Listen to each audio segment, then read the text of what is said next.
Hello, welcome to our channel.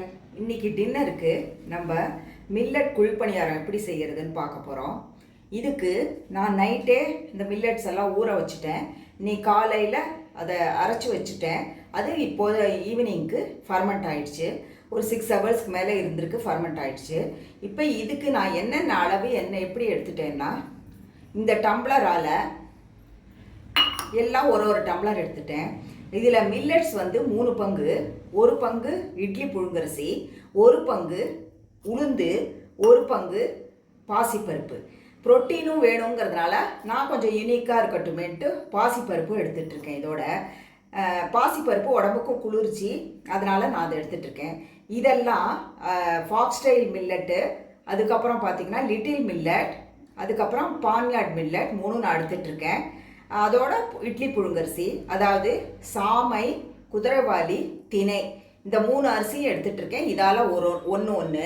அதுக்கப்புறம் 1 பங்கு இட்லி அரிசி, 1 பங்கு உளுந்து, 1 பங்கு மூங்கால், இதுதான் நான் எடுத்துகிட்ருக்கேன். இதையெல்லாம் நைட்டு ஊற வச்சுட்டு இன்றைக்கி காலையில் நல்ல தண்ணி நல்லா கழுவிட்டு நல்ல தண்ணி விட்டு ஊற வச்சுட்டேன். இன்றைக்கி காலையில் அதை நல்லா நைஸாக அரைச்சி ஃபர்மெண்ட் பண்ணிட்டேன். இப்போ அதில் நான் கடுகு, உளுத்தம்பயிறு, அதுக்கப்புறம் கருவேப்பிலை, பெருங்காயம், பச்சை மிளகா அதை தாளித்து சேர்த்துட்டேன். அதுக்கப்புறம் கேரட் 2 நல்ல பொடி துருவியில் நல்லா கிரேட் பண்ணி சீவி அதில் சேர்த்துட்ருக்கேன். நான் பச்சையாக தான், அதை வதக்க தேவையில்லை. உங்களுக்கு பிடிக்கும்னா நீங்கள் வெங்காயம், ஆனியன் சேர்த்துக்கலாம். பொடியாக நறுக்கி ஆனியன் சேர்த்துக்கலாம். வேறு வெஜிடபிள்ஸ், கேபேஜ் சேர்த்துக்கலாம். வேறு என்ன இஷ்டப்பட்டதோ அதுக்கு சேர்க்கக்கூடிய வெஜிடபிள்ஸை நீங்கள் சேர்த்து கூட குழந்தைங்களுக்கு பண்ணி தரலாம். இல்லை ட்ரை ஃப்ரூட்ஸ் எல்லாம் குழந்தைங்களுக்கு பிடிக்கும்னா அது கூட நீங்கள் சின்னதாக கட் பண்ணிவிட்டு இதில் சேர்த்து பண்ணி தரலாம்.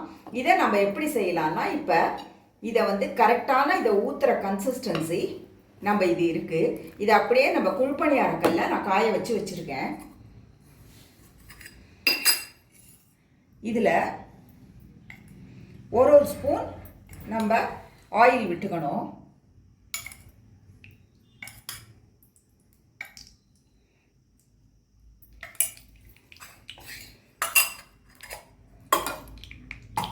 இப்போ ஆயில் நல்லா இப்போ சட்டி காஞ்சிடுச்சு. நம்ம இதில் இந்த குழிப்பணியார மாவை நம்ம விட வேண்டியதுதான்.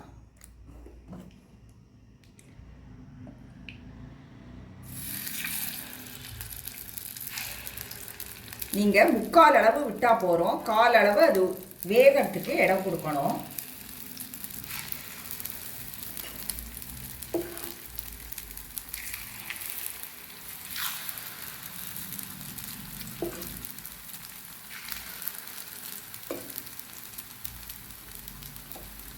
ஸோ இது நல்லா வேகட்டும், நம்ம சிம்மிலேயே வச்சுருக்கணும். இது மேலே ஒரு மூடிட்டு நம்ம ஒரு 5 மினிட்ஸ் கழித்து பார்க்கலாம். இப்போ நம்ம வெந்துருச்சு ஒரு பக்கம். இப்போ நம்ம இதை திருப்பி விடணும்.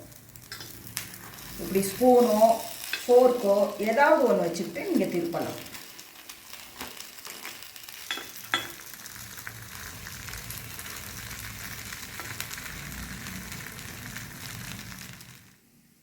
இப்போ குழிப்பணியாரம் ரெடி ஆயிடுச்சு.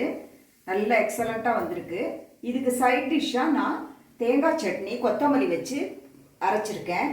அப்புறம் இட்லி மிளகாத்தூள், அதுக்கப்புறம் காலையில் செஞ்ச மோர் குழம்பு, இது எல்லாமே இதுக்கு நல்லா இருக்கும். ஸோ இதெல்லாம் நீங்களும் செஞ்சு பாருங்கள். எப்படி வந்திருக்குன்னு கமெண்ட் பண்ணுங்கள். வேறு என்ன உங்களுக்கு நியூ ரெசிபிஸ் வேணும்னு கமெண்ட்ஸில் சொன்னீங்கன்னா அதை நான் செஞ்சு காமிக்கலாம். Have a good day. Thank you.